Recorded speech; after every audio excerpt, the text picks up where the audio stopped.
एक चांगली योजना गरीब आणि मजूर कामगारांना हक्काचं भोजन त्याला मिळावं. महागाई प्रचंड वाढली आहे. अशा परिस्थितीमध्ये भटकता माणूस आहे, रोजगारासाठी भटकतो, कामासाठी भटकतो. त्याला त्यावेळेस 10 रुपयामध्ये ती थाळी उपलब्ध व्हावी. पूर्वी 5 रुपये नंतर वाढवून घेतली. पण एवढे पैसे छोटेसे या सरकारने देणं होत नाही. म्हणजेच आता सरकारची स्थिती भिकाऱ्यासारखी झालेली आहे असं म्हणावं लागेल. लाडकी बहीण ही योजना आणल्यानंतर अनेक योजनांना कात्री लावली. आदिवासी विभाग आणि समाज कल्याण विभाग, ओबीसी विभाग या विभागाचे प्रचंड पैसे वळवले गेले.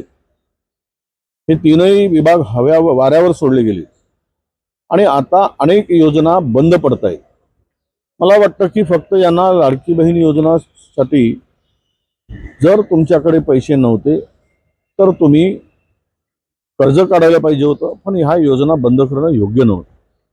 कर्जाचा बोजा तसाही महाराष्ट्रावर प्रचंड पडलेला आहे.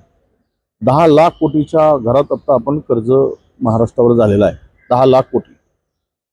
आणि दुसरीकडे अदानीला आम्ही प्रचंड जागा देतो. आत्तापर्यंत दिलेल्या 1150 एकर जागेची किंमत काढली तर साधारणतः 2 लाख कोटीपर्यंत येईल.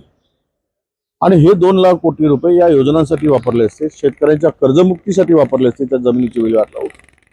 पण ते न करता महाराष्ट्र हा गुजरातला गहाण ठेवण्याचं काम या सरकारकडून होत आहे. मला दुर्दैवानं सांगावं वाटतं की एक चांगली योजना बंद करून सरकार काय मिळवत आहे आणि सरकारला या सामान्य माणसाची काही देणं घेणं आहे का.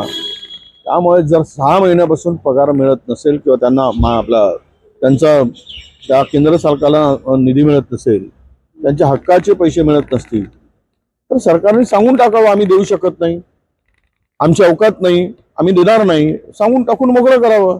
त्या सगळ्या केंद्र चालकांना वेठीस धरून त्या बिचारे गरीब आणि सामान्य माणसं आहेत त्यांना वेठीस धरण्याचं कारण काय.